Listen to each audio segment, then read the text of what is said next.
नमस्कार, आपका स्वागत है हमारी विशेष सीरीज ब्राह्मण शिरोमणि में, जहां हम उन महान ब्राह्मण विभूतियों की चर्चा करते हैं जिनकी बौद्धिक शक्ति ने न केवल भारत बल्कि पूरी दुनिया की सोच और दिशा को आकार दिया।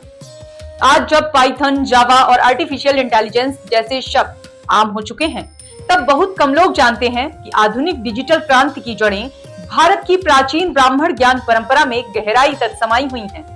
साल 1985 में नासा के वैज्ञानिक रिक ब्रिक्स ने अपनी शोध में बताया कि संस्कृत भाषा की व्याकरणिक संरचना इतनी स्पष्ट, नियमबद्ध और तार्किक है कि उसका उपयोग आर्टिफिशियल इंटेलिजेंस और कंप्यूटर विज्ञान में भी किया जा सकता है।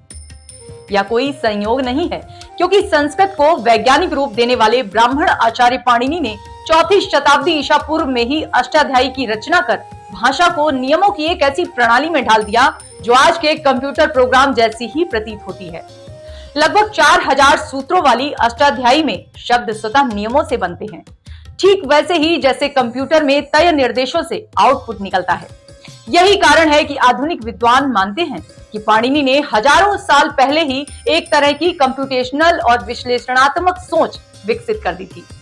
संस्कृत के माहेश्वर सूत्र, इसकी त्रुटिहीन व्याकरण व्यवस्था और ब्राह्मण ऋषियों की तर्क प्रधान परंपरा ने भारत को नियमों में सोचने और गहराई से विश्लेषण करने की क्षमता दी, जिसका प्रभाव आज भारतीय इंजीनियरों की वैश्विक पहचान में साफ दिखाई देता है। पाणिनि के कारण संस्कृत केवल सीमित वर्ग की भाषा नहीं रही, बल्कि पूरे भारत में फैली और ज्ञान की सशक्त वाहक बनी।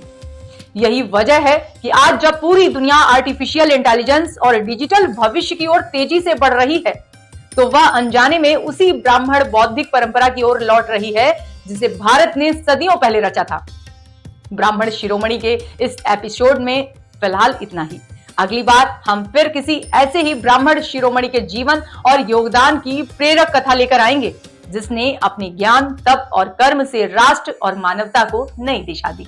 तब तक के लिए हमें दीजिए अनुमति। जय सिया राम, वंदे मातरम।